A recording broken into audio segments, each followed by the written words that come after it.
Hi everyone, I'm your chemistry mentor Abhavats and you are watching Chemistry Score Mantra. Chemistry Score Mantra पर आज हम लेकर आए हैं क्लास 10th के लिए केमिकल रिएक्शन एंड इक्वेशन का दूसरा पार्ट। अगर आपने अभी तक फर्स्ट पार्ट नहीं देखा है तो YouTube पर सर्च करिए chemical reaction and equation 01 space देकर केमिस्ट्री स्कोर मंत्रा या फिर अभयवत्स सर, ये सर्च करें और आपको ये जो फर्स्ट पार्ट है वो स्ट्रीम हो जाएगी।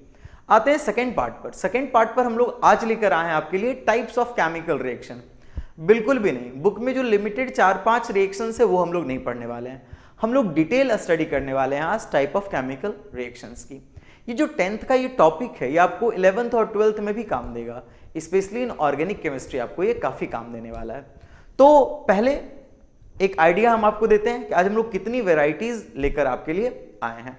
टाइप्स ऑफ केमिकल रिएक्शन की अगर बात करें तो फर्स्ट टाइप आता है उसमें कॉम्बिनेशन रिएक्शन।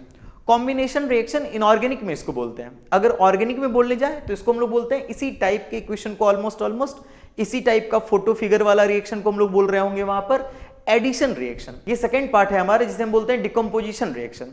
अगर डिकम्पोजिशन रिएक्शन की बात करें तो आपको ऑर्गेनिक में यही डिकम्पोजिशन रिएक्शन वहां पर आपको एलिमिनेशन रिएक्शन के नाम से मिल जाएगी। अगर हम थर्ड पार्ट की बात करें तो इसका नाम है डिस्प्लेसमेंट रिएक्शन और ऑर्गेनिक केमिस्ट्री जब आप पढ़ने जाएंगे क्लास 11th में उसमें इसका नाम होगा सब्स्टिट्यूशन रिएक्शन। फोर्थ पार्ट की बात कीजिए जिसको हम लोग बोलते हैं डबल डिस्प्लेसमेंट रिएक्शन, इसी को हम लोगों ने दूसरा नाम रखा है आयन एक्सचेंज मेथड।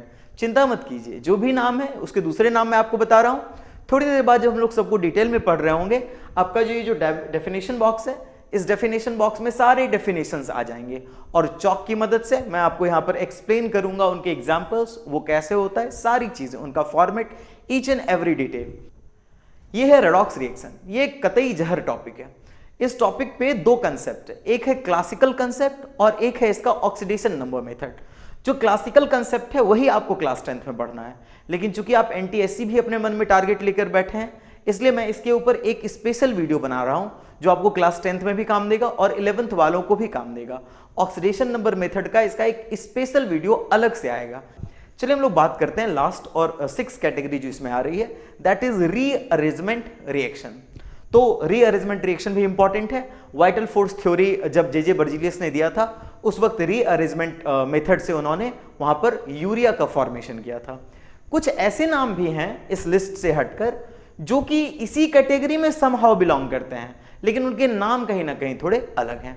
सबसे पहले तो एक छोटी सी बात जान लीजिए, कोई भी एक रिएक्शन जरूरी नहीं कि इसमें से किसी एक ही कैटेगरी का हो। कोई रिएक्शन रेडॉक्स भी हो सकता है, साथ ही साथ वो डिस्प्लेसमेंट भी हो सकता है। कोई रिएक्शन कॉम्बिनेशन भी हो सकता है, साथ ही साथ वो रेडॉक्स भी हो सकता है। कोई भी रिएक्शन 2-3 कैटेगरी में भी बिलोंग कर सकता है। तो अगर एक देखें कि रिएक्शन का फॉर्मेट कैसा है उस हिसाब से आप 6 टाइप का देख सकते हैं और हमारे पास में 5-6 कुछ और स्पेशल नाम है आपके लिए। अगर किसी रिएक्शन में कोई ऐसा सबस्टेंस फॉर्म हो रहा है जो कि इनसॉल्युबल है और पानी के अंदर घुलता नहीं बल्कि नीचे जाके बैठ जाता है तो उसको हम लोग बोलते हैं प्रेसिपिटेशन रिएक्शन।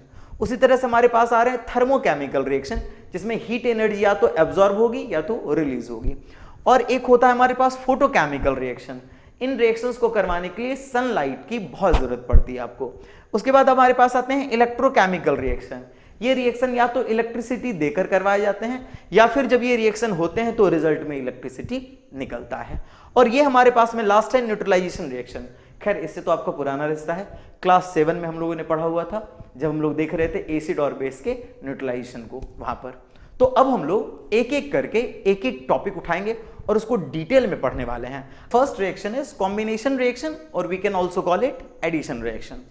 आपका डेफिनेशन बॉक्स क्या कहता है? कहता है when 2 or more species simply combine together to form a single product, such a type of chemical reaction is called combination reaction or we can also call it addition reaction. इस reaction का format कैसा होगा?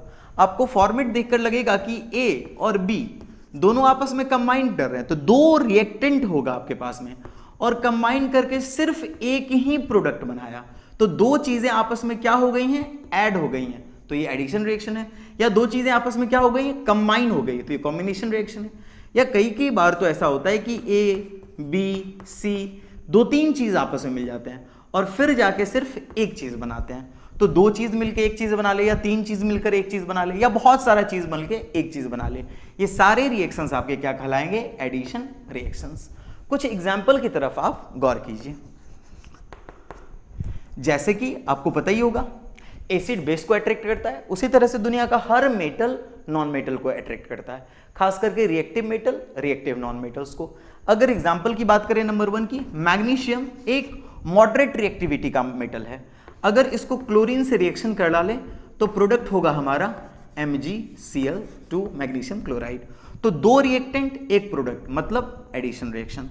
और भी example की बात करते हैं, कार्बन एक नॉन मेटल है लेकिन हाईली कंबस्टिबल है और ये चारकोल के अंदर पाया जाता है। अगर ऑक्सीजन में इसको बर्न करेंगे तो मिलेगा कार्बन डाइऑक्साइड और काम खत्म। दो चीजें मिलकर एक चीज बना रहा है, हो गया कॉम्बिनेशन रिएक्शन। अच्छा, वो वाला गाना सुने हैं ना आप, सलमान खान लॉन्च किया है ना, एसिड को बेस पसंद है, तो वो वाला गाना बड़ा यूज होता है यहाँ पर। ये आपके पास एक एसिड है हाइड्रोक्लोरिक एसिड, और ये आपके पास में एक बेस है अमोनिया, और दोनों मिलकर के एसिड और बेस आपस में कंबाइन कर जाता है और दोनों मिलके बनाता है आपके पास NH4Cl, जिसका नाम है अमोनियम क्लोराइड। तो ये भी एक तरह का क्या है? Addition reaction. कुछ और एग्जांपल्स हम लोग देखते हैं इसकी। दुनिया का कोई भी अनसेचुरेटेड हाइड्रोकार्बन, जैसे कि नंबर 4 एग्जांपल अगर हम लोग देखें तो C2H2, इस चीज का नाम इथाइन है और ये अनसेचुरेटेड है। अगर इसको हाइड्रोजन दे दें तो ये रिएक्शन कर जाएगा और स्लाइटली सेचुरेटेड बनने की कोशिश करेगा, तो ये C2H4 बनाता है जिसका नाम इथीन है।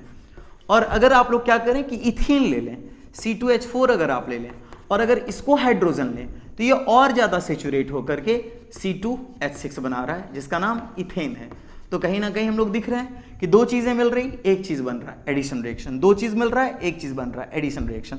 उसी तरह से देखो ये MgO मैग्नीशियम ऑक्साइड है प्लस CO2 कार्बन का ऑक्साइड है। कार्बन का oxide is a non metal का ऑक्साइड और मैग्नीशियम का oxide is a metal oxide. Metal का ऑक्साइड बेसिक होता है, नॉन मेटल का ऑक्साइड एसिडिक होता है अक्सर। देखो केमिस्ट्री में कोई भी चीज अक्सर होती है, हमेशा कुछ नहीं होता है केमिस्ट्री में। मैं तुमको कहूंगा सारे मेटल सॉलिड होते हैं, लेकिन फिर आपको मरकरी आके धोखा दे देगा और वो आपको लिक्विड स्टेट में मिलेगा। तो काफी सारा यहाँ पर लोचा है। तो ये जो मेटल ऑक्साइड है अक्सर ये बेसिक होते हैं और नॉन मेटल का ऑक्साइड अक्सर एसिडिक होते हैं। तो बेसिक और एसिडिक चीज आपस में मिलकर क्या बनाते हैं? साल्ट बनाते हैं। तो ये दोनों चीज मिलकर बनाएगा MgCO3 और एक साल्ट बन गया आपके पास। उसी तरह से सोडियम का ऑक्साइड Na2O, ये क्या है? सोडियम का ऑक्साइड Na2O, ये बेस होगा। और अगर ये रिएक्शन कर ले कोई नॉन मेटल का ऑक्साइड से, जैसे कि SO3 सल्फर ट्राइऑक्साइड से, तो ये एसिडिक और ये बेसिक, दोनों मिलकर बनाएगा Na2SO4 और ये नेचर में कैसा होगा? साल्ट टाइप का। तो हमने पहला टाइप खत्म कर लिया, कॉम्बिनेशन रिएक्शन। दो चीजें मिलेंगी एक चीजें बनेंगी, या तीन चीजें मिलेंगी एक चीज। 2 है आपका डिकम्पोजिशन रिएक्शन, या ऑर्गेनिक में इसी फॉर्मेट का मिलता जुलता रिएक्शन को हम लोग कहते हैं एलिमिनेशन रिएक्शन। समझिए यहाँ पर और क्या हम आपसे बात कहने जा रहे हैं। एलिमिनेशन रिएक्शन या फिर डिकम्पोजिशन रिएक्शन का फॉर्मेट कैसा होगा? डिकम्पोज का मतलब होता है टूट जाना। तो अगर कोई सबस्टेंस है AB, दो चीजों से मिलकर ऑलरेडी बना है और किसी भी तरह से अगर हम इसको तोड़ दें और A अलग हो जाए और B अलग हो जाए, तो ये रिप्रेजेंट कर रहा होगा डिकम्पोजिशन रिएक्शन को। मतलब कि डिकम्पोजिशन रिएक्शन में एक स्पीसीज होगा जो कि ब्रेक डाउन कर जाएगा 2 या मोर स्पीसीज में। In the decomposition reaction 1 species gets broken down into 2 और more species, but the function of breaking down the species is done by 3 factors. First is presence of sunlight, other is by the application of heat, third is by passing electricity। मतलब कि ये जो decomposition reaction है आप इसको 3 तरीके से कर सकते हैं। क्या क्या तरीका हो सकता है आपको करने का? एक तो तरीका होगा कि आप इसको सनलाइट देकर कर लें। अगर आप इसको सनलाइट देकर करवाते हैं तो सनलाइट के कारण अगर कोई डिकम्पोजिशन रिएक्शन हो रहा है तो उसका नाम होगा फोटो और लाइसिस। याद रखिएगा, लाइसिस का मतलब होता है टूटना, फोटो का मतलब लाइट, लाइट के प्रेजेंस में टूट रहा है तो फोटोलाइसिस। या फिर क्या हो सकता है कि आप उसको हीट देकर ब्रेक कर दो। हीट को फिजिक्स में और एक नाम से जानते हैं, थर्म। अगर हीट देके तोड़ रहे हैं तो इसका नाम हो जाएगा क्या? थर्मोलाइसिस। वैसे ये तोड़ने का काम इलेक्ट्रिसिटी देकर की भी हो सकता है, और अगर तुम किसी चीज को इलेक्ट्रिसिटी देकर बच्चे तोड़ रहे हो तो इसका नाम होगा क्या? इलेक्ट्रोलाइसिस। ये देखिए लाइसिस लाइसिस सब में कॉमन है। लाइसिस का मतलब टूटना, लाइट दे के तोड़ रहे हैं फोटोलाइसिस, हीट दे के तोड़ रहे हैं थर्मोलाइसिस, इलेक्ट्रिसिटी दे के तोड़ रहे हैं इलेक्ट्रोलाइसिस।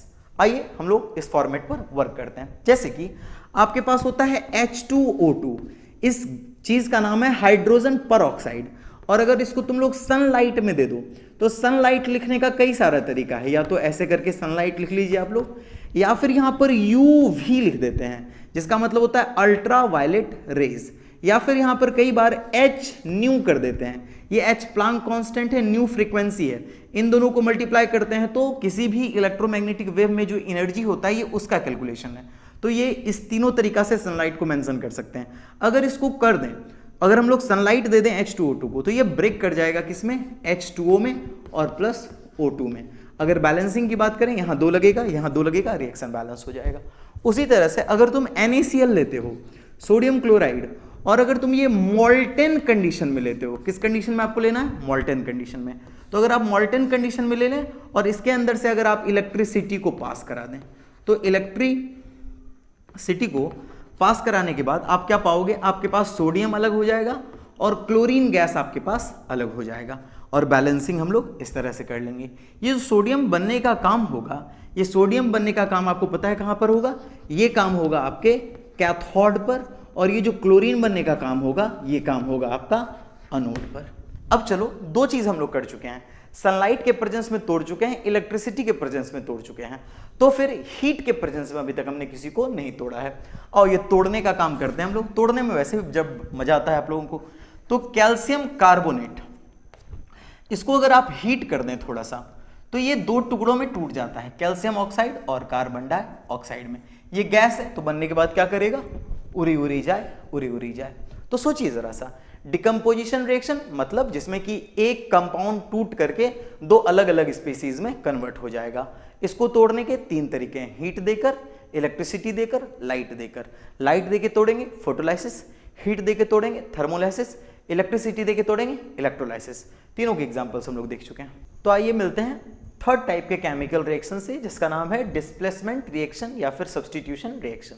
ये जो भी दूसरा नाम आपको बता रहे हैं ना, ये ऑर्गेनिक केमिस्ट्री में इसी फॉर्मेट के रिएक्शन को दूसरे नाम से जाना जाता है। तो डिस्प्लेसमेंट रिएक्शन का ही ऑर्गेनिक केमिस्ट्री में अगर फॉर्मेट मिलेगा आपको तो आप उसका नाम रखेंगे सब्स्टिट्यूशन रिएक्शन। देखो ये सब्स्टिट्यूशन रिएक्शन या डिस्प्लेसमेंट रिएक्शन को समझना बहुत आसान है। जैसे कि हम लोग मार्केट में क्या करते थे, मार्केट में हम लोग बैठ जाते थे और मार्केट में अलग अलग चीज मिलता था खाने के लिए, पोहा मिलता था, दही बड़ा मिलता था, अलग अलग चीज मिलता था। फिर एक टाइम आया, मार्केट में चाउमीन आया, और चाउमीन ने आकर के कई सारे ठेलों में से क्या किया कि गुपचुप को और दही बड़ा को उनको रिप्लेस कर लिया और खुद चाउमीन आकर के वहां बैठ गया।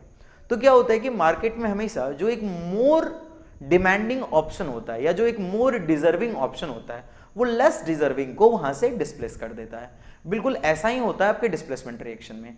It is a type of reaction in which a more reactive species displaces a less reactive species from its aqueous solution। Reaction का स्टैंडर्ड फॉर्मेट है कि A रिएक्शन कर रहा है BC से, और हो क्या रहा है ना कि B से ज्यादा रिएक्टिव है A, तो A ने B को रिप्लेस कर दिया और B बाहर चला गया, और A C से रिएक्शन करके क्या बना लिया, AC। वैसे भी जरूरत है इसकी, ठंडा ठंडा कूल कूल, तो AC बना रहा है आपके पास में। तो क्या हुआ, अगर A ज्यादा रिएक्टिव है तो ज्यादा रिएक्टिव चीज ने B जो कि कम रिएक्टिव चीज है उसको अपनी जगह से डिस्प्लेस कर दिया, तो B गया, B की जगह पर A आ गया। तो मोर रिएक्टिव स्पीसीज ने लेस रिएक्टिव स्पीसीज का स्पेस ऑक्यूपाई कर लिया, and that is called our displacement reaction. अगर इसको समझना है आपको तो ये इलेक्ट्रोकेमिकल चार्ट है, इसको थोड़ा बहुत ध्यान में रखिए आप।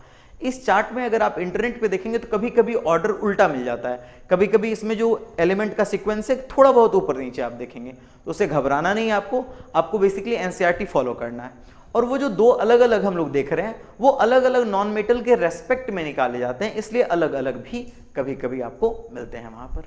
तो चलिए हम लोग एक एग्जाम्पल ले लेते हैं। सपोज करते हैं कि आपके पास में कोई एक सोल्यूशन है and the solution is of ZnSO4, और ZnSO4 से हम लोग रिएक्शन करवा रहे हैं किसका, सोडियम का। तो इस सीरीज में देखो कि Zn से ज्यादा ऊपर है सोडियम, तो sodium is more reactive, Zn is less reactive. ये नीचे की तरफ अगर हम लोग बात करें तो नीचे की तरफ जो आपका है रिएक्टिविटी, ये चीज आपका क्या कर रहा है, नीचे की तरफ डिक्रीज कर रहा है, और इससे भी ज्यादा नीचे इधर डिक्रीज कर जाएगा आपका। तो क्या हो रहा है कि सोडियम जिंक से ज्यादा रिएक्टिव है, तो सोडियम जिंक को हटा देगा, लेकिन हटाने के वक्त याद रखिएगा कि सोडियम की वैलेंसी होती है 1 और SO4 की वैलेंसी होती है 2। बेसिकली ऐसा नहीं कहना चाहिए, ये भी आयोनिक स्टेट में होते हैं, 2 - charge carbon 2 valency, 1 + carbon 1 valency, cross multiplication करते हैं और मिलता है आपके पास में Na2SO4 और यहां से हम लोग Zn को अलग कर देंगे। इस रिएक्शन को बैलेंसिंग करेंगे तो यहां पर 2 आएगा। तो मोर रिएक्टिव सोडियम ने लेस रिएक्टिव जिंक को अपनी जगह से डिस्प्लेस कर दिया और ये रिएक्शन आपका कहलाएगा डिस्प्लेसमेंट रिएक्शन। और भी एग्जांपल्स देख लेते हैं। जरा सा सोचो, आपके पास में FeSO4 का एक सोल्यूशन है और ये एक्वस कंडीशन है, मतलब ये पानी में मिला हुआ है, और अगर हम इसमें कॉपर ऐड कर दें तो क्या होगा, जरा सोचिए। तो इस लिस्ट पे आइए, यहां पर आपको Fe मिलेगा, Fe है यहां पर, फिर आपको क्या मिल रहा है, कॉपर है यहां पर, Fe से नीचे टिन है, प्लम्बम है और हाइड्रोजन है, फिर जाके कॉपर है। इसका मतलब कॉपर कम रिएक्टिव है और ये जो चीज है ये ज्यादा रिएक्टिव है। इसका मतलब कि कम रिएक्टिव चीज ज्यादा रिएक्टिव चीज को डिस्प्लेस नहीं कर सकता है। तो यहां पर आपको इसके सामने लिखना चाहिए नो रिएक्शन। समझ चुके हैं आप बात को। चलिए तीसरी चीज को ट्राई करते हैं। इसी में से कोई नया पेयर लेकर हम लोग ट्राई कर लेते हैं। सपोज करते हैं हमारे पास है PbO लेड ऑक्साइड और इसको रिएक्शन करवा रहे हैं कार्बन से। तो अगर आप देख रहे हो कि इससे प्लम्बम से कार्बन ज्यादा रिएक्टिव है, मतलब ये जो ऑक्सीजन है ये कार्बन प्लम्बम से छीनने की ताकत रखता है। तो कार्बन ने ऑक्सीजन को छीन लिया और छीन करके कार्बन ने अपना सबसे स्टेबल कंपाउंड जो उसका क्या है कार्बन डाइऑक्साइड वो बनाया और प्लम्बम अलग कर दिया। अगर बैलेंस करने की बात करें तो यहाँ 2 लगेगा, यहाँ 2 लगेगा, रिएक्शन बैलेंस्ड। तो क्या हो रहा है एक डिस्प्लेसमेंट रिएक्शन में, ज्यादा रिएक्टिव स्पीसीज आ रहा है, कम रिएक्टिव स्पीसीज को कहता है चल निकल, है ना, और फिर उसकी जगह वो ले लेता है। Do you get it? Come to the next. देखिए एक बात आपके लिए बहुत इंपॉर्टेंट होने वाली है और वो ये कि जब आप किसी आयोनिक कंपाउंड को अपने बोर्ड पर मेंशन करते हो, जैसे कि मैं मेंशन करने जा रहा हूं NaI सोडियम आयोडाइड को, इसका जो पहला पार्ट होता है ना वो पॉजिटिव होता है और दूसरा पार्ट जो होता है निगेटिव होता है। अब कितने पॉजिटिव होंगे कितने निगेटिव होंगे ये डिपेंड करेगा उसकी वैलेंसी पर, लेकिन फिलहाल ये पॉजिटिव है ये निगेटिव है। तो जो फर्स्ट पार्ट होगा किसी आयोनिक कंपाउंड का या किसी साल्ट का वो केटायोनिक पार्ट होगा और जो सेकंड होगा वो एनायोनिक पार्ट होगा। जब मेटल्स में ऊपर से नीचे की तरफ जाएंगे तो यहाँ पर रिएक्टिविटी घटती हुई नजर आ रही है और यहाँ काफी नीचे हो जा रही है। इस बीच में आपको कार्बन और हाइड्रोजन मिल रहा है जो कि मेटल तो नहीं है लेकिन इस रिएक्टिविटी सीरीज में है। क्यों?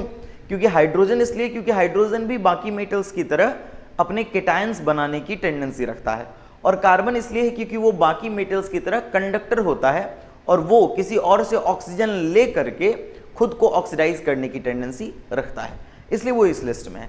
लेकिन यहाँ पर दूसरी तरफ हमने एक लिस्ट बनाया है, यहाँ पर जो लिस्ट है वो रिएक्टिविटी बता रहा है एनायोनिक पार्ट का या फिर आप कह लो कि नॉन मेटालिक पार्ट का। तो ये जो एनायोनिक पार्ट है हमारा fluoride, sulphate, nitrate, chloride, bromide, iodide, hydroxide, ये इसकी रिएक्टिविटी का सीरीज है।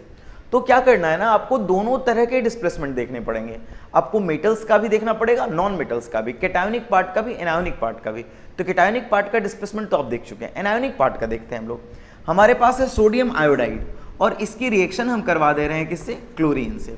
तो हमारा जो प्रोडक्ट होगा वो क्या होगा इसके बारे में सोचते हैं। देखिए ये आयोडीन है, ये क्लोरीन है। सोडियम मेटल तो एक ही है इस पूरे रिएक्शन में, लेकिन नॉन मेटल 2 आ रहे हैं हमारे पास, एक आयोडीन आ रहा है दूसरा क्लोरीन आ रहा है। तो लिस्ट में देखते हैं आयोडीन और क्लोरीन में ऊपर कौन है, तो answer is chlorine. Cl- chloride के फॉर्म में है ये ऊपर है ये नीचे है, इसका मतलब ये ज्यादा रिएक्टिव है ये कम। तो क्लोरीन आयोडीन को यहां से रिप्लेस करेगा और बन जाएगा NaCl और अलग कर देगा क्या, I2। अगर बैलेंसिंग की बात करें तो यहां पर 2 लगने वाले हैं और यहां पर 2 लगने वाले हैं, कहानी खत्म हो गया। उसी तरह से अगर मैं ले आऊं आपके पास में KBr पोटेशियम ब्रोमाइड और मैं आपको कहूं कि इसका रिएक्शन आप करवा दीजिए किससे, आप इसका रिएक्शन करवा दीजिए सिंपली F2 से, फ्लोरीन से। तो ये ब्रोमीन कम रिएक्टिव है, फ्लोरीन ज्यादा रिएक्टिव है। तो क्या होगा, फ्लोरीन ब्रोमीन को डिस्प्लेस करेगा और बन जाएगा KF और अलग कर देगा हमारा Br2। तो करना क्या है आपको कि बैलेंस करना है, 2 यहां लगे हुए हैं, 2 यहां लगाना है, 2 यहां लगाना है, रिएक्शन बैलेंस हो जाएगी। सोचना है कि ये जो नॉन मेटालिक पार्ट है उसको डिस्प्लेस किया दूसरे नॉन मेटल में, तो ये भी डिस्प्लेसमेंट रिएक्शन हुआ, लेकिन ये नॉन मेटल का डिस्प्लेसमेंट रिएक्शन हुआ। तो अब हमारे पास में नई कैटेगरी है डबल डिस्प्लेसमेंट रिएक्शन की, नाम ही है डबल डिस्प्लेसमेंट, मतलब 2 बार डिस्प्लेसमेंट हो रहा होगा, कैटायन का भी हो रहा होगा और एनायन का भी हो रहा होगा। इससे पहले जब हम डिस्प्लेसमेंट रिएक्शन देख रहे थे या तो कीटायनिक स्पीसीज का डिस्प्लेसमेंट होता था या फिर एनायनिक का। तो पहले इसका फॉर्मेट देख लीजिए कैसा होगा। इसका जो फॉर्मेट होगा वो होगा AB अगर रिएक्शन कर रहा है CD से तो क्या बनाएगा ये देखते हैं। सपोज करते हैं A केटायन था, B एनायन था, C केटायन था, D एनायन था। याद करके रखिए इस बात को, हमेशा केटायन वाला पार्ट पहले आएगा, एनायन का पार्ट बाद में, केटायन पहले एनायन बाद में, इस तरह से। तो केटायन A ने एनायन B को छोड़ दिया और एनायन D से रिएक्शन कर लिया, तो रिजल्ट क्या होगा AD। याद रखिएगा AD में ये केटायन होगा, ये एनायन होगा।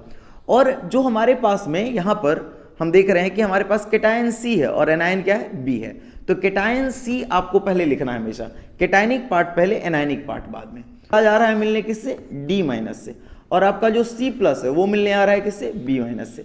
इसका मतलब है कि आयंस का एक्सचेंज हो रहा है, इसका केटायन उसके एनायन के पास, उसका एनायन इसके एनायन के पास, इसलिए इसको हम लोग कहते हैं ion exchange reaction. The type of reaction which takes place between two ionic compounds taking place in an aqueous medium such that their cations and anions are interchanged, it is called double displacement reaction। इसका एक ही trick है जो आपको याद रखना है, और वो क्या कहता है, इस पूरे चार्ट को पहले ध्यान में रखिए, इस रिएक्टिविटी सीरीज को जो कि आपके एनायनिक पार्ट का है, और इस रिएक्टिविटी सीरीज को जो आपके केटायनिक पार्ट का या मेटल्स का है, दोनों को ध्यान में रखिए, और यहीं से हमारा काम इस बोर्ड पर हो जाएगा। ज्यादा रिएक्टिव केटायन को ज्यादा रिएक्टिव एनायन देंगे, कम रिएक्टिव केटायन को कम रिएक्टिव एनायन होगा। अगर पहले से ज्यादा रिएक्टिव केटायन ज्यादा रिएक्टिव एनायन के पास है और कम रिएक्टिव केटायन कम रिएक्टिव एनायन के पास है तो एक्सचेंज नहीं होगा। लेकिन अगर पहले से ज्यादा रिएक्टिव केटायन कम रिएक्टिव एनायन के पास है और कम रिएक्टिव केटायन ज्यादा रिएक्टिव एनायन के पास है तो फिर इंटरचेंज होगा। एग्जांपल से समझिए इसको। सपोज करिए कि हमारे पास में एक रिएक्शन आ रहा है जिसके पास है NaI और ये इसका रिएक्शन हम लोग करवा रहे हैं MgCl2 से। याद रखिएगा ये दोनों रिएक्शंस, ये दोनों चीजें पानी के अंदर है, तो बगल में एक्वस लिखना चाहिए आपको। अब ये क्या है, ये केटायन है, ये एनायन है, ये केटायन है, ये एनायन है। तो सोडियम और मैग्नीशियम में आपके रिएक्टिविटी सीरीज में सोडियम ऊपर है, मैग्नीशियम नीचे है। और अगर आप देखिए आयोडीन और क्लोरीन में, तो आयोडीन नीचे है, क्लोरीन ऊपर है। मतलब ज्यादा स्ट्रॉन्ग क्या है, क्लोरीन नॉन मेटल्स में से, और मेटल्स में से ज्यादा स्ट्रॉन्ग क्या है, सोडियम। तो ज्यादा स्ट्रॉन्ग जाएगा ज्यादा स्ट्रॉन्ग के पास, कम स्ट्रॉन्ग आएगा कम स्ट्रॉन्ग के पास, तो यहां एक्सचेंज होगा और ये रिएक्शन होके बन जाएगा NaCl प्लस बन जाएगा हमारे पास। हमारा अगला टाइप है रीअरेंजमेंट रिएक्शन। वैसे आपके लिस्ट में रीअरेंजमेंट रिएक्शन से पहले रेडॉक्स का नाम होगा, लेकिन रेडॉक्स बाकी रिएक्शंस की तरह एक छोटा सा रिएक्शन नहीं है, ना ही रेडॉक्स को पढ़ाना मतलब कि कम टाइम का एक काम है, और रेडॉक्स का आगे भी बहुत एप्लीकेशन है। क्लास 11th का एक पूरा का पूरा टॉपिक है रेडॉक्स के नाम से, एक चैप्टर है कंप्लीट। तो रेडॉक्स के लिए हम चौथा पार्ट लेकर जब आएंगे तो रेडॉक्स के लिए एक अलग से सेपरेट पार्ट आएगा जिसमें कि रेडॉक्स का क्लासिकल कंसेप्ट, रेडॉक्स का oxidation number concept, oxidising agent, reducing agent, oxidation number को कैलकुलेट करना, रेडॉक्स से जुड़ी हुई सारी बातें होंगी। तो उसको अलग से पार्ट 4 को सर्च करके देखिएगा। फिलहाल हम लोग देखते हैं रीअरेंजमेंट रिएक्शन को। क्या कहता है डेफिनेशन? डेफिनेशन कहता है it is the type of reaction in which all the atoms present in the same species do not react with any other species but gets rearranged and transform into some new substance. मतलब कि जो substance होगा वो किसी से भी reaction नहीं कर रहा होगा। तो NH4CNO इसका नाम है अमोनियम साइनेट। अगर आप इसका एक्वस सॉल्यूशन लेते हैं और आप क्या करते हो, इसको हीट कर देते हो, कितने पर हीट करोगे, अबाउट आपको 50 डिग्री सेल्सियस पर इसको हीट करना है। तो इसको लेबोरेटरी में होलर नाम के एक साइंटिस्ट ने पहली बार हीट किया था, और जब उसने हीट किया तो उसने देखा कि ये जो चीज है पूरा का पूरा ये कन्वर्ट हो जा रहा है NH2CONH2 में, इस चीज में कन्वर्ट हो जा रहा है। इस चीज का नाम यूरिया है, ये यूरिन के अंदर भी पाया जाता है थोड़ा बहुत। वैसे ये एक बहुत अच्छा किस्म का बेस है और एक अच्छा फर्टिलाइजर है जो आपके मार्केट में मिलता है। ठीक से आप रिएक्शन को देखिए, एक नाइट्रोजन दो नाइट्रोजन, यहां पर भी एक यहां दो नाइट्रोजन। हाइड्रोजन को देखिए 4 है, हाइड्रोजन यहां पर 2 और यहां 2, 4 है। ऑक्सीजन 1 है, ऑक्सीजन 1 है। मतलब कि इसने किसी नई चीज से ना तो रिएक्शन किया, ना ये टूट कर कोई नया चीज बना रहा है, बल्कि सेम है, जैसा ये था वैसा ही ये है। बस उसके एटम पहले किसी और तरीके से अरेंज थे, अब किसी और तरीके से अरेंज है। तो इस तरह का जो रिएक्शन होता है ये कहलाता है रीअरेंजमेंट रिएक्शन। ये बहुत स्पेशल है, आपको 4th चैप्टर में कार्बन एंड्स कंपाउंड में आपको देखना है, वहां पर वाइटल फोर्स थ्योरी पढ़ेंगे, फिर हम लोग पढ़ेंगे failure of vital force theory, तो वहां पर आपको ये फिर से देखने के लिए मिलेगा। वैसे एक पते की बात हम आपको बता दें, प्रेसिपिटेशन रिएक्शन अक्सर आपके या तो डिस्प्लेसमेंट रिएक्शन होते हैं या तो डबल डिस्प्लेसमेंट रिएक्शन होते हैं। दूसरी बात, प्रेसिपिटेशन रिएक्शन हमेशा पानी के अंदर होगा या किसी खास सोल्यूशन के अंदर होगा, क्योंकि प्रेसिपिटेट का मतलब होता है कोई एक इनसॉल्युबल सबस्टेंस का फॉर्मेशन। सपोज करते हैं कि दो चीजों ने आपस में रिएक्शन किया, ए और बी ने, और उसने बनाया सी और डी। सी और डी में से एक वाटर में सॉल्युबल है, एक वाटर में इनसॉल्युबल है, तो जो वाटर में सॉल्युबल है वो तो पानी में घुल जाएगा, और जो वाटर में सॉल्युबल नहीं है और वाटर से हैवियर है वो जाकर के कंटेनर के बॉटम में, बीकर के नीचे में जाकर के वो बैठ जाएगा, और वो जो चीज वहां पर जमा हुआ मिलेगा, बैठा हुआ मिलेगा, उसी को हम कहते हैं प्रेसिपिटेट। तो इस रिएक्शन को डिफाइन कैसे करेंगे? It is the type of reaction in which either a displacement reaction takes or a double displacement reaction takes place in such a way that one of the product formed is insoluble in water and settles down at the bottom of the container in which reaction is taking place। तो फिर उस reaction को हम कहेंगे precipitation reaction. देखने का तरीका क्या होगा इसको? सपोज करिए आपके पास में है AgNO3, बोले तो सिल्वर नाइट्रेट, और आप इसको रिएक्शन करवा रहे हैं किसी भी एक चीज से। सपोज करते हैं हम इसको रिएक्शन करवा दे रहे हैं NaCl से। भूलिएगा मत, Na ज्यादा रिएक्टिव है और Ag कम, और NO3 और Cl में NO3 माइनस ज्यादा रिएक्टिव है, Cl माइनस कम। तो नियम क्या कहता है डबल डिस्प्लेसमेंट का, कि ज्यादा रिएक्टिव केटायन ज्यादा रिएक्टिव एनायन के पास आ जाएगा, और Na आ जाएगा NO3 के पास, और ये जो हमारे पास में बच जा रहा है Ag, ये चला जाएगा Cl के पास, तो Ag मिल जाएगा Cl से। हम आपको पते की बात बताते हैं, ये पानी में सॉल्युबल है, लेकिन ये पानी में सॉल्युबल नहीं है। अगर ये पानी में सॉल्युबल नहीं होगा तो ये नीचे जा करके बैठ जाएगा, और इसका जो कलर होता है बच्चों, वो कलर कैसा होता है? व्हाइट। तो ये बनाएगा व्हाइट प्रेसिपिटेट ऑफ किसका? AgCl, बोले तो सिल्वर क्लोराइड। उसी तरह से और भी एग्जांपल्स दे सकते हैं, जैसे कि आपके पास में है lead nitrate PbNO3 hall twice, और आप इसको रिएक्शन करवा रहे हो Ki से, पोटेशियम आयोडाइड से। रिजल्ट क्या होगा ये सोचने के पहले ये देखिए, लेड और पोटेशियम में ज्यादा रिएक्टिव कौन है? पोटेशियम। और ये जो नाइट्रेट है और ये जो आयोडाइड है, इसमें ज्यादा रिएक्टिव कौन है? नाइट्रेट। तो क्या होगा? ज्यादा रिएक्टिव एनायन चला जाएगा ज्यादा रिएक्टिव केटायन के पास, और कम रिएक्टिव केटायन मिल जाएगा कम रिएक्टिव एनायन से। तो ये Pb जाने वाला है इसके पास, और ये K आने वाला है इससे मिलने के लिए। तो फिर रिजल्ट क्या होगा हमारे पास? Pb वैलेंसी प्लम्बम की 2 होती है, तो ये PbI2 लेगा, और साथ में क्या बनाएगा? ये KNO3। अगर हम लोग बैलेंसिंग की बात करें तो यहां पर आप 2 लगाइएगा, यहां पर आप 2 लगाइएगा, और रिएक्शन आपका बैलेंस हो जाएगा। ये जो चीज है हमारे पास PbI2, इसका जो कलर होता है ना, ये कैसा कलर होता है इसका कलर होता है येलो। तो ये नीचे में बनाएगा येलो प्रेसिपिटेट। अगर इसको रिप्रेजेंट करना चाहें हम लोग डायग्राम से, तो वो भी करना आसान है। जैसे कि हम देख सकते हैं कि हमारे पास में एक कंटेनर है, सपोज करिए यह बीकर है, और इस बीकर के अंदर में मैंने लिया हुआ है अपना पहला कंपाउंड, जो कि हमारा है लेड का नाइट्रेट PbNO3 हॉल 2, और इसमें हम लोग ऐड कर रहे हैं कहीं से एक्वस सोल्यूशन बना लिए हैं, और हम इसको ऐड कर रहे हैं, और ये जो चीज़ है हमारे पास में, ये हमारे पास में पोटेशियम आयोडाइड Ki, ये चीज़ इसमें ऐड हो गया। और ऐड होने के बाद हमने क्या देखा कि हमारे पास एक्वस सोल्यूशन में कुछ है, और ये जो कुछ वाला चीज़ है, ये कुछ वाला चीज़ है हमारा KNO3, और हमने देखा साथ में नीचे में आकर के, इसके बॉटम पर आकर के कोई चीज़ यहाँ पर सेटल डाउन हो गया है, और ये जो चीज़ सेटल डाउन हुआ है, हम आपको बता दें कि ये येलो कलर का एक प्रेसिपिटेट बनाएगा। येलो कलर का जो ये प्रेसिपिटेट होगा, ये जो प्रेसिपिटेट होगा हमारा, ये किसका होगा? PbI2 का। तो ये प्रेसिपिटेशन रिएक्शन में रिएक्टेंट में हमारा Ki और PbNO3 था, ये दोनों रिएक्शन किया और बनाया KNO3 PbI2।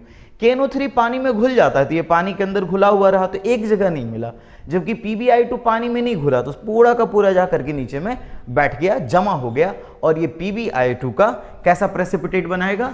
ये बनाएगा yellow precipitate. That's all about the precipitation reaction. तो हम जो स्पेसिफिक रिएक्शन पढ़ रहे हैं, उस स्पेसिफिक रिएक्शन, स्पेशल टाइप के रिएक्शन में एक और रिएक्शन हमारे पास, थर्मोकेमिकल रिएक्शन। केमिकल रिएक्शन तो कब से बात किए जा रहे हैं? थर्मो का मतलब होता है हीट, मतलब इस रिएक्शन के होने से हीट का कुछ लेना देना है। या तो ये रिएक्शन हीट देने से होगा, या फिर इस रिएक्शन के होने के बाद हीट रिलीज होगा। मतलब कि thermochemical reaction is the type of reaction in which some amount of heat energy is either given to conduct the chemical reaction, or the chemical reaction when happens it result into the evolution of little amount of heat. दो बातें होंगी, या तो reaction होने पर heat निकलेगा या फिर रिएक्शन होने से हीट एब्जॉर्ब होगा। मतलब कि अगर हम बात करें थर्मोकेमिकल रिएक्शन की, इसको दो कैटेगरी में हम बांट सकते हैं। एक को हम कह सकते हैं क्या, एक्सोथर्मिक, और दूसरे को हम लोग क्या कह सकते हैं, दूसरे को हम लोग कह सकते हैं इंडोथर्मिक। इंडोथर्मिक में क्या होगा और एक्सोथर्मिक में क्या होगा समझना आसान है। इसमें हीट रिलीज होगा, हीट इज रिलीज्ड, और यहां पर क्या होने वाला है, हीट एब्जॉर्ब होगा। तो इसके बारे में हम लोग क्या कह सकते हैं, हीट इज एब्जॉर्ब्ड। अब और फर्क क्या है इसमें इंडोथर्मिक और एक्सोथर्मिक में, ये जो चीज होगा ये नॉन स्पॉन्टेनियस होगा। इसको समझो, ये चीज आगे बहुत ज्यादा आपको परेशान करने वाला है। और ये जो चीज होगा हमारा, ये कैसा होगा, स्पॉन्टेनियस होगा। इसको समझिए सबसे पहले, स्पॉन्टेनियस नॉन स्पॉन्टेनियस का फर्क क्या है। जो रिएक्शन अपने आप हो रहा है उसको हम कहेंगे स्पॉन्टेनियस, जो रिएक्शन अपने आप नहीं हो रहा है उसको हम कहेंगे नॉन स्पॉन्टेनियस। जैसे समझो, तुमको लगता है कि तुमने रिएक्शन शुरू कराया, हाँ हो सकता है तुमने रिएक्शन को शुरू कराने के लिए एक्टिवेशन एनर्जी दी होगी, लेकिन एक बार वो रिएक्शन शुरू हो गया फिर आपको कोई एफर्ट नहीं डालना पड़ता है। जैसे कि अगर आप पेपर में आग लगाना चाहते हैं तो एक माचिस ले जाइए, पेपर में आग लगाइए, पेपर ने थोड़ा सा आग पकड़ा, फिर आप भूल करके सो जाइए, पेपर में आग लगते रहेगा जब तक सारा पेपर ना खत्म हो जाए, वो आग चलते रहेगा। लेकिन आप अगर बात कीजिए बैगन का, जो आप भरता बनाते हैं, बैगन उठा करके आप अपने हीट के स्टोव पर रख देते हैं। आप देखते होंगे कभी कभी बैगन के छिलके में हल्का सा आग पकड़ जाता है। क्या लगता है आपको, क्या ऐसा कभी होगा कि नीचे से हम फ्लेम दिए हुए बैगन में आग पकड़ लिया, इतना कि बैगन जल जल के खत्म ही हो गया? ऐसा नहीं हो सकता है। मतलब कि एक्सटर्नल सपोर्ट की जरूरत अगर हमेशा पड़ रही है रिएक्शन में, तो वो रिएक्शन है आपका इंडोथर्मिक, या फिर आप कह सकते हैं उसको नॉन स्पॉन्टेनियस। खुद से वो रिएक्शन होना चाहता ही नहीं है, होने का उसका नेचर ही नहीं है। और अगर किसी रिएक्शन को सिर्फ हम शुरुआत कर दी और रिएक्शन होते जा रहा है, होते जा रहा है, होते जा रहा है, तो वैसे रिएक्शन को बोलेंगे स्पॉन्टेनियस। जैसे पटाखे का जलना, फुलझड़ी का जलना, ये सब स्पॉन्टेनियस अपने आप हो रहा है। लेकिन अगर जितना भी चीज आप हीट देकर जबरदस्ती करवा रहे हैं वो सब आपका इंडोथर्मिक है, या उसको हम कह सकते हैं नॉन स्पॉन्टेनियस। अब इसके एग्जाम्पल्स इसको समझिए आप। जैसे कि आपके पास में है कैल्शियम कार्बोनेट, और अगर आप किसको क्या कर रहे हो, हीट दे रहे हो, और अगर ये ब्रेक कर रहा है कैल्शियम ऑक्साइड में, प्लस ये ब्रेक कर रहा है कार्बन डाइऑक्साइड में, तो ये जो प्रोसेस है इसमें तुम हीट दे रहे हो तब जाके ये टूट करके ये और ये बन रहा है। जैसे ही हीट देना बंद करोगे ये प्रोसेस होना बंद हो जाएगा। इसका मतलब हीट देने से ये रिएक्शन हो रहा है, तो जितना भी हीट तुम दोगे वो ये एब्जॉर्ब कर लेगा, इसलिए ये कैसा रिएक्शन होगा, इंडोथर्मिक। वैसे हम आपको पहले भी बोले थे, कोई एक रिएक्शन जरूरी नहीं कि एक ही टाइप से बिलोंग करता हो। इस रिएक्शन को हम थर्मोलाइसिस भी कह सकते हैं, क्योंकि हीट दे रहे हैं और तब ये टूट रहा है, तो हीट देने से अगर टूट रहा है तो थर्मोलाइसिस भी होगा। असल में तुमको सच में पते की बात बताएं तो दुनिया के जितने भी थर्मोलाइसिस रिएक्शन होंगे सब के सब कैसे होंगे, इंडोथर्मिक होंगे। जैसे कि एक और एग्जांपल आप समझ लीजिए, अगर आपके पास में हो Na2SO4 और अगर आप इसको हीट दे रहे हो तो हीट देने से ये ब्रेक कर जाता है सोडियम ऑक्साइड, इसका फॉर्मूला होता है Na2O, और साथ में ये बना लेता है SO3 गैसेस स्टेट में। गैस है तो बनने के बाद क्या करेगा, उड़ जाएगा, ये भी बनने के बाद क्या करेगा, उड़ जाएगा। तो ये आप हीट दे रहे हो और हीट देके जबरदस्ती इस नॉन स्पॉन्टेनियस रिएक्शन को आप करवा रहे हैं, तो ये है इंडोथर्मिक। उसी तरह से यहां पर देखिए, अब यहां पर क्या हो रहा है, सपोज करो मीथेन गैस है और एक बार तुम बस ऑक्सीजन के प्रेजेंस में मीथेन गैस में बस एक बार तुम आग लगा दो, हल्का सा इग्निशन टेम्परेचर बस देके रिएक्शन को स्टार्ट कर दो। अब जैसे ही रिएक्शन स्टार्ट होगा कार्बन डाइऑक्साइड बनेगा और वाटर बनेगा, याद तो होगा ना, हमने कहा था आपसे मेरे करण अर्जुन आएंगे, तो हमारे करण अर्जुन आ गए। जब भी कोई ऑर्गेनिक रिएक्शन को जलाएंगे हमारे करण अर्जुन आएंगे। तो ये जो चीज होगा इस प्रोसेस में मेरे बच्चों अपने आप हीट निकलेगा। ये जो मार्क देख रहे हैं ना आप ट्रेंगल जैसा, ये ट्रेंगल नहीं, इसको डेल्टा बोलते हैं, ये हीट का रिप्रेजेंटेटर है। ये एनर्जी इतनी सारी रिलीज हो रही है इस रिएक्शन में। अगर बैलेंसिंग की बात करें तो यहां पर आपके 2 लग जाएंगे और यहां पर आपके 2 लग जाएंगे, रिएक्शन बैलेंस्ड हो जाएगा।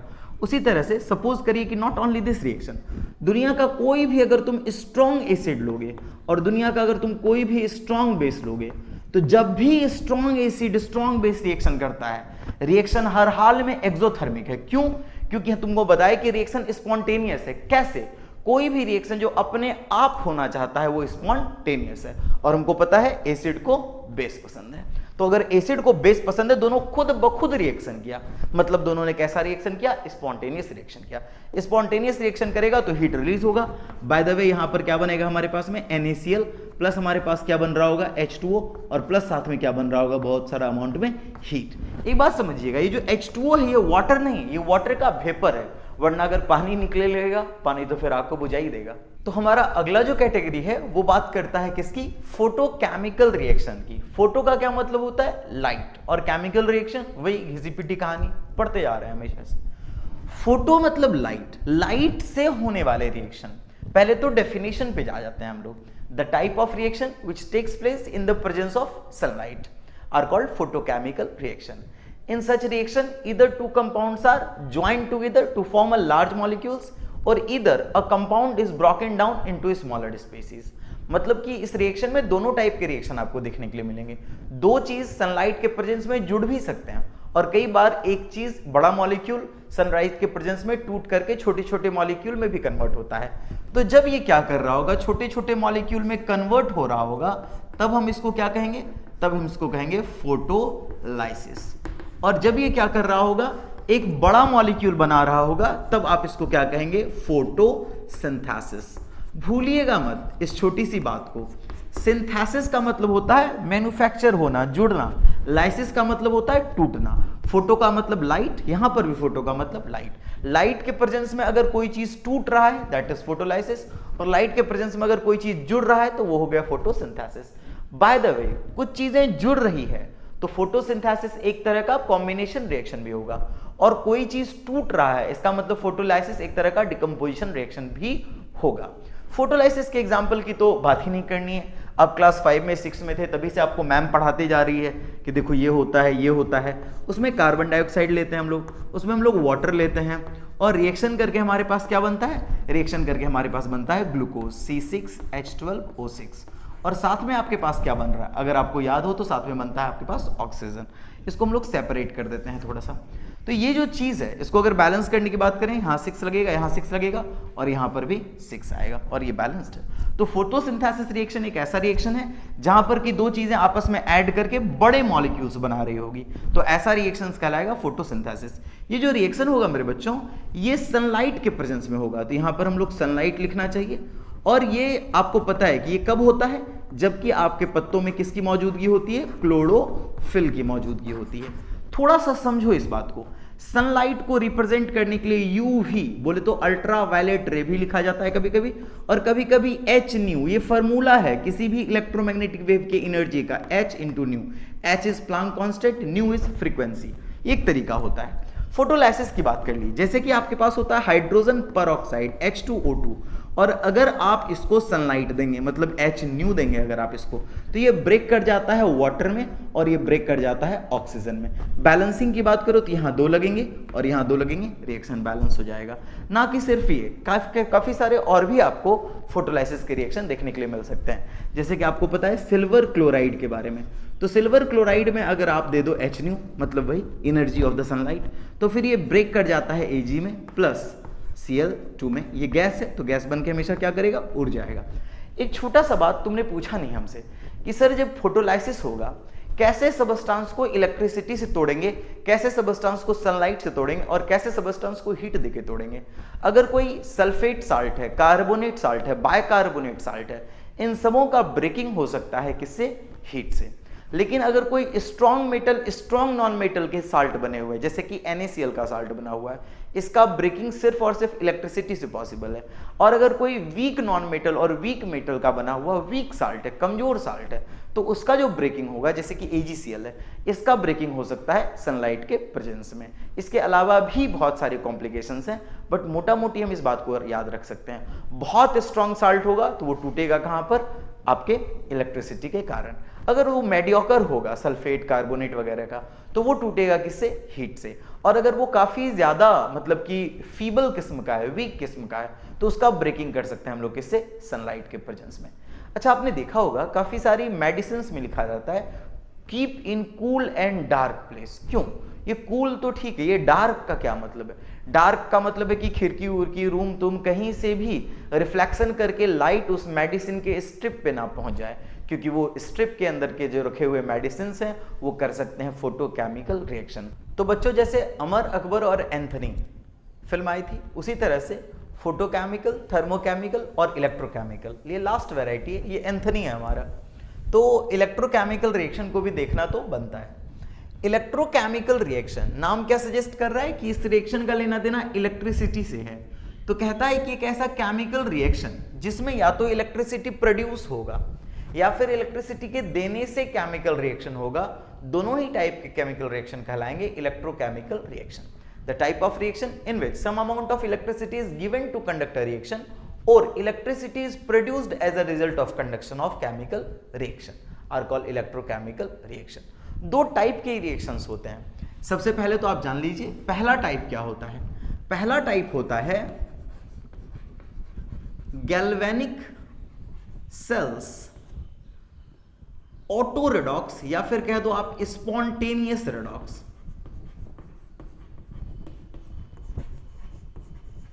Redox reaction. और दूसरा जो कैटेगरी हमारे पास आता है उसको हम लोग बोलते हैं इलेक्ट्रोलाइसिस।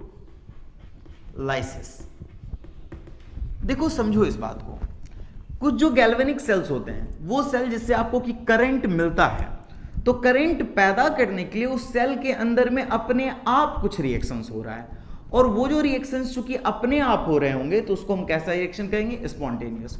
और उस रिएक्शन में मेरे बच्चों इलेक्ट्रिसिटी जनरेट होगी, उस रिएक्शन में इलेक्ट्रिसिटी कहीं ना कहीं पैदा हो रहा होगा, उसको हम बोलेंगे गैल्वेनिक सेल्स के अंदर होने वाले रिएक्शंस। ये वो इलेक्ट्रोकेमिकल रिएक्शन है जो कि नेचर से रेडॉक्स रिएक्शन है और वहां पर इलेक्ट्रिसिटी जनरेट होगा। जैसे तुमको बताएं, स्टैंडर्ड गैल्वेनिक सेल में जो रिएक्शन होता है वो ऐसा होता है, जिंक का इलेक्ट्रोड होता है, साथ में सॉल्यूशन के अंदर में कॉपर प्लस प्लस के आयन होते हैं जो कि एक्वस कंडीशन में होते हैं, और रिएक्शन करके ये बना लेते हैं Zn पर प्लस प्लस, और साथ में ये बना लेते हैं क्या? कॉपर का सॉलिड स्टेट, और ये हो जाता है किस कंडीशन में? एक्वस कंडीशन में। तो ये जो रिएक्शन है आपका, यहाँ पर यही रिएक्शन होने के कारण बिजली पैदा होती है। तो जिंक रिएक्शन कर रहा है Cu++ से, बना रहा है Zn++ और कॉपर। यहीं अगर बात करें इलेक्ट्रोलाइसिस के बारे में, तो इलेक्ट्रो मतलब इलेक्ट्रिसिटी, लाइसिस का मतलब टूटना, मतलब इलेक्ट्रिसिटी दे करके किसी चीज को तोड़ने का काम हो रहा है यहाँ पर। मतलब कि इलेक्ट्रिसिटी देने से वो रिएक्शन अगर हो रहा है, इसका मतलब वो रिएक्शन पहले से स्पॉन्टेनियस नहीं है, वो रिएक्शन नेचर में नॉन स्पॉन्टेनियस है। तो फिर नॉन स्पॉन्टेनियस अगर होगा तो सबसे पहले तो आप ये लिख दो कि ये है आपका नॉन स्पॉन्टेनियस रिएक्शन। और दूसरी बात क्या है इसमें, ये जो रिएक्शन का नेचर होगा ये कैसा होगा? सपोज करिए NaCl है आपके पास, और अगर आप इसमें इलेक्ट्रिसिटी दे रहे हैं तब जाके ये रिएक्शन हुआ, और रिएक्शन होने से क्या मिल गया आपको? Na मिल गया और साथ में Cl2 मिल गया, जिसके 2 मोल्स लेंगे और यहाँ पर 2 आएगा और रिएक्शन बैलेंस हो जाएगा।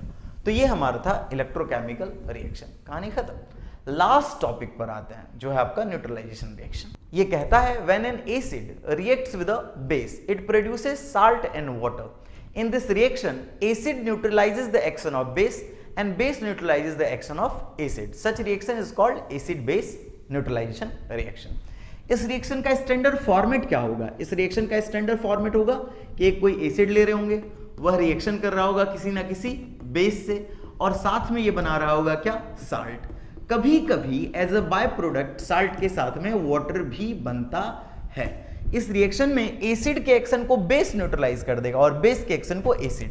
समझते हैं, अगर HCl एक बहुत अच्छा एसिड है और KOH एक बहुत अच्छा बेस है, तो इसका जो H+ है इसके OH- से मिल जाता है, और ये H इस OH को न्यूट्रलाइज करके क्या बना देता है? H2O।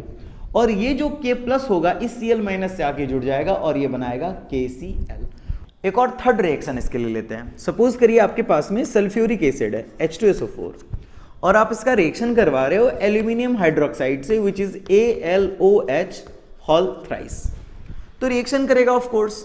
सोचने की बात है, एसिड है H, बेस है OH है, HOH मिल जाएंगे, 3 OH है 2 H है, तो अल्टीमेटली 3 को 6 कर दीजिए और 2 को 6 करने के लिए 3 लगा दीजिए। दोनों H और OH आपस में इक्वल होने चाहिए।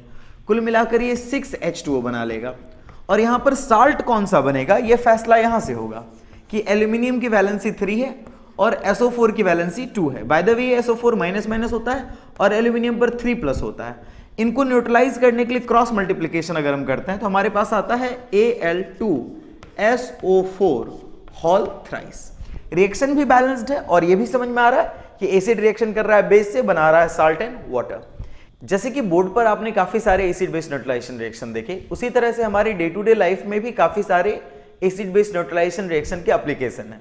जैसे कि जब आपको कोई चींटी डंक मारती है तो वो आपको देती है फॉर्मिक एसिड और उस एसिड को न्यूट्रलाइज करने के लिए आप उस पर लगाते हैं चूना, दोनों साल्ट बन जाता है और बॉडी से बाहर निकल जाता है। मोस्टली साल्ट वाटर सोल्यूबल होते हैं। उसके अलावा अगर आप ठीक से देखें, अगर आपके पेट के अंदर में एसिडिटी होता है, उस एसिडिटी को बैलेंस करने के लिए आप एडिबल बेसिस खाते हैं, जो आजकल के ब्रांड में इनो वगैरह में मौजूद होता है, वो आप कंज्यूम करते हैं। उसके अलावा अगर हम लोग बात करें तो आप जो टूथ ब्रश पे पेस्ट लगा करके अपने दांत के ऊपर रगड़ते हो, सारा डर्ट निकल जाता है, वो भी एसिड बेस न्यूट्रलाइजेशन रिएक्शन है। पार्ट 3 में आपको मिलेगा balancing of chemical reaction. Keep watching us, take care, bye bye.